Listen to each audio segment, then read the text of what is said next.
En este video, exploraremos cómo las generalizaciones económicas se relacionan con la realidad y cómo la economía interpreta los fenómenos basándose en supuestos fundamentales. Descubriremos por qué el proceso de descubrimiento económico es esencial para comprender la base de nuestras deducciones y cómo el método analítico es crucial para construir conocimiento en economía. Acompáñanos mientras desentrañamos estos conceptos clave y su aplicación en el mundo real.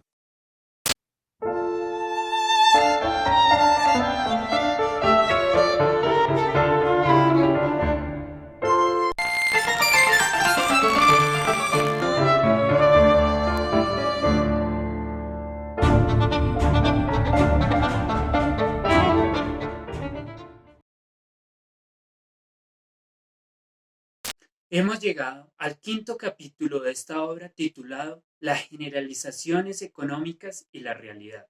Todas las generalizaciones científicas se refieren a elementos que existen o que pueden llegar a existir, no a relaciones exclusivamente del tipo formal o derivadas únicamente de aspectos lógicos sin ningún contacto con la realidad. Asimismo, y como se ha afirmado en distintos lugares y capítulos previos, las proposiciones de la economía son deducciones de simples supuestos que reflejan hechos muy elementales de la experiencia general y cotidiana. Si las premisas se refieren a la realidad, las deducciones extraídas y derivadas de estos mismos deben tener cierto grado de similitud y referencia a estas premisas básicas. Nuevamente, Robbins nos advierte que los críticos de la economía exponen que ésta se trata de un sistema de deducciones sin ninguna conexión con la realidad. Sin embargo, esta objeción se basa en un mal entendimiento de los supuestos básicos de la economía.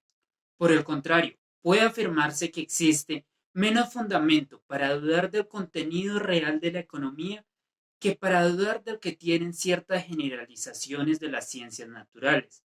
Esto es, en economía conocemos los últimos elementos constitutivos de las generalizaciones fundamentales por una familiaridad inmediata, mientras que en las ciencias naturales esto sucede por inercia. Es decir, hay mucho menos fundamento para dudar de una contrapartida en la realidad que tenga el supuesto de las preferencias individuales que las que podrían tener los supuestos concernientes al electrón. Y aún más, si planteamos, por ejemplo, el bosón de Higgs. De este modo podemos evidenciar que la ocupación del economista es interpretar la realidad. El trabajo de descubrimiento consiste no en explicar premisas determinadas, sino en percibir los hechos que son sus bases. El proceso de descubrir estos elementos en una experiencia común proporciona la base de toda nuestra estructura de racionamiento deductivo. Por lo tanto, el descubrimiento económico consiste en sacar nuevas inferencias de premisas viejas. Este hecho es evidente en la teoría del valor, la cual se desarrolló en elaboración progresiva a partir de deducciones obtenidas de premisas muy simples. El gran descubrimiento de la revolución mengeriana y que parte como la primera etapa de este gran progreso fue el descubrimiento de estas premisas mismas y que otros teóricos han tratado de sacar nuevas inferencias a partir de ellas. Igualmente, ha sucedido con los otros principios que ya hemos examinado anteriormente. De esto podemos ver claramente que la percepción y la selección de la base del análisis económico son una parte esencial de toda la economía, como del análisis mismo. Esto además es lo que le da origen a su significación. Establecido esto, Robbins reflexiona acerca de los métodos de investigación cuantitativa, advirtiendo que cambios constantes en el orden de preferencias reduce este tipo de investigaciones únicamente a relaciones históricas.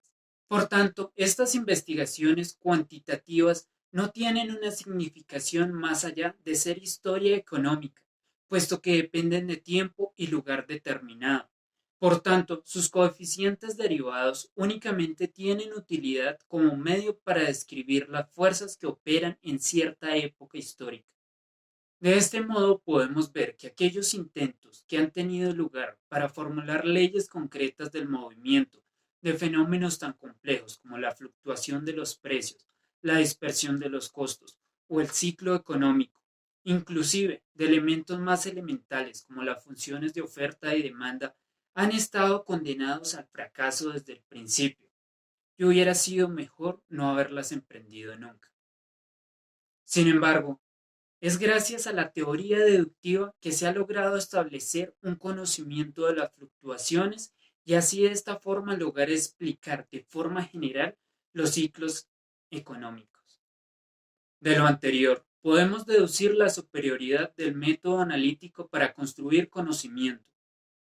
También debemos reconocer que los aportes de estos métodos cuantitativos son resaltar algunos elementos, cifras y estadísticas que sirven de base a este análisis deductivo.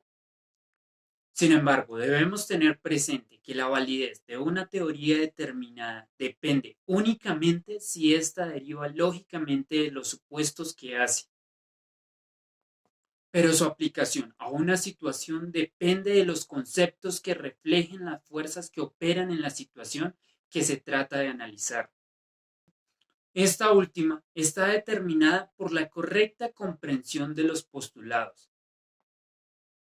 Por ejemplo, el término dinero ha cambiado con el paso del tiempo. Si se trata de analizar una situación partiendo desde este concepto original, se incurre en un error serio y puede invalidar toda la teoría. Esto es lo que ha causado la incapacidad de la escuela monetaria para lograr una aceptación permanente de su teoría bancaria y del intercambio, en estos y otros aspectos tan superior a la de sus oponentes. Pero, a raíz de su ineptitud para percibir la importancia de incluir el crédito bancario en su concepción del dinero, no fue capaz de lograr esa aceptación. El segundo aspecto que debemos tener en cuenta es la aportación de aquellos postulados auxiliares que permiten descubrir los tipos de la configuración de los datos adecuados a un estudio analítico. La introducción de estos supuestos optativos o auxiliares deben ser tomando nota de las diversas posibilidades que existen a este aspecto. Solo un estudio muy cuidadoso de los hechos revelará cuáles de estos supuestos tienen una contrapartida en la realidad y cuáles, por consiguiente, conviene más hacer. Por tanto, el economista teórico debe comprobar continuamente a través de la explicación de situaciones concretas las generalizaciones que ha elaborado. Aquellas fallas en la estructura de la teoría quedan al descubierto normalmente al examinar estos casos particulares. Asimismo, Robbins reconoce algunos de los aspectos fundamentales que pueden ser de ayuda de estos estudios cuantitativos. En sus palabras, los estudios de un género realista cuantitativo puede plantear los problemas a resolver, puede comprobar el grado de la aplicabilidad de la respuesta cuando ésta se halla en proceso de formulación, puede sugerir supuestos para una mayor elaboración teórica. Pero la teoría, y solo la teoría, es capaz de dar solución. Todo intento de invertir la relación conducirá de modo inevitable al nirvana de la observación y la descripción sin propósito. Sometiendo a prueba la teoría pura, aplicando las situaciones concretas y refiriéndola a las dificultades residuales de la teoría, podemos esperar un proceso continuo y una aplicación de nuestro instrumental analítico. Adicionalmente, el propósito de determinar el campo de acción de la ciencia económica reside también en reconocer sus fronteras, reconocer con humildad las limitaciones que tiene nuestro campo de investigación. Debido a que no existe medio alguno para determinar el probable movimiento de las escalas relativas de valoración individual, solo podemos explicar en términos de ley económica las relaciones que se derivan de determinadas condiciones técnicas y de valoraciones relativas. Es decir, podemos explicar los cambios debidos a variaciones de los datos, pero no cambios de los datos en sí mismos.